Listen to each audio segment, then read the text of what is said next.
मी एकदा शहरात चाललो होतो, औरंगाबाद जवळ आहे आम्हाला 10 किलोमीटर.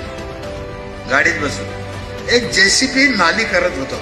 जेसीबी कळतं ना, नाली. मला वाटलं शेतकऱ्याची पाईपलाईन आहे. मी उभं राहिलो, म्हणलं कोणाची पाईपलाईन आहे? शेतकऱ्याची.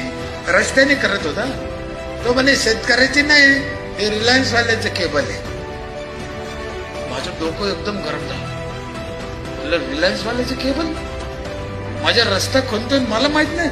सरपंचला बंद कर, खाली उतरलं. ते म्हणे काय? म्हणलं पहिले बंद कर. बंद केलं. म्हणलं करून देत नाही, तिकडे पंचायतला अर्ज कर, परवानगी घेऊन मग कर. त्याने त्याच्या मॅनेजरला फोन केला रिलायन्स वाले. ते म्हणे दे त्यांच्याकडे फोन. मी घेतला नाही. म्हणलं अर्ज कर पंचायतला मग बोलू. ऐकलंच नाही. त्यांनी 2-3 दिवस इकडे इकडे डोकं लावून पाहिलं. जिल्हा परिषद सदस्याला बोलले, आमदाराला बोलले. ते सगळे म्हणे साहेब आम्ही नाही त्याला सांगू शकत, ते तसंच आहे म्हणे. शेवटी त्याने अर्ज केला ग्रामपंचायतला. ही सत्य घटना आहे. अर्ज केला, मला अशी अशी केबल टाकायची आहे ते टावर साठी, मला परमिशन द्या. आता त्याने अर्ज दिल्यावर मी परेशान झालो. मला काहीच कळत नाही त्याच्यातलं. आता काय करा? शिवसाहेबाला बोललो, म्हणलं असं असं झालं साहेब, मी बंद केलं. त्यानं आता अर्ज केला, आता काय करू? शिवसाहेब म्हणे एक काम करा, तो अर्ज आणि तुमचं एक पत्र जिल्हा परिषदला पाठवा आणि मार्गदर्शन कळवा म्हणून लिहा. म्हणलं बरं भाई, हे बरं आहे. दिलं जिल्हा परिषदला पाठवून.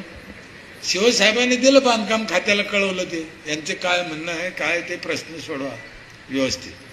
बांधकाम खात्यावाल्यांना ते अंतर काढून आम्हाला पत्र दिलं की त्यांच्याकडून 1,35,000चा टॅक्स घ्या आणि मग परवानगी द्या.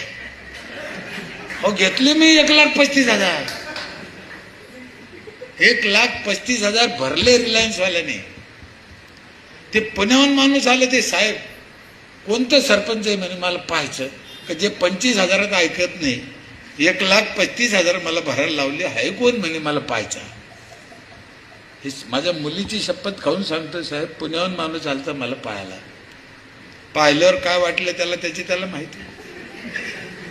पण 1,35,000 घेतले. अधिकार बघा तुमचे. आम्ही रडत बसतो. रडणं मला आवडत नाही, लढायचं.